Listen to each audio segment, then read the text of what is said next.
শোন গেদা, আমরা তো মিয়া দেখতে যেতেছি, ওই মিয়া পক্ষ জানি কোনোভাবেই বুঝতে না পারে যে তুই কানা। আচ্ছা আব্বা।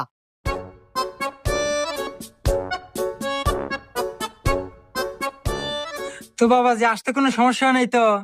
না, আমার কোনো সমস্যা হয় নাই। আচ্ছা যাই হোক, এখন কো আমাদের মেয়ে পছন্দ হলো নাকি? বিয়াই সাহেব, আমাদের পক্ষে তো কোনো সমস্যা নাই, মিয়া আমাদের খুব পছন্দ হয়েছে। আলহামদুলিল্লাহ, বিয়ে যাওয়া তো পাকাপুক্তি হইলো, তাহলে এই সুবাদে মিষ্টি মুখ করা যায়।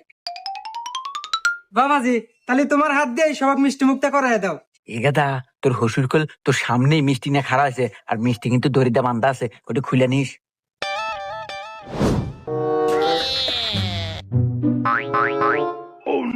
শ্বশুর আব্বা, মিষ্টি তো হুক নক না কে, মনে হয় মিষ্টি ছুরা কম দিছে।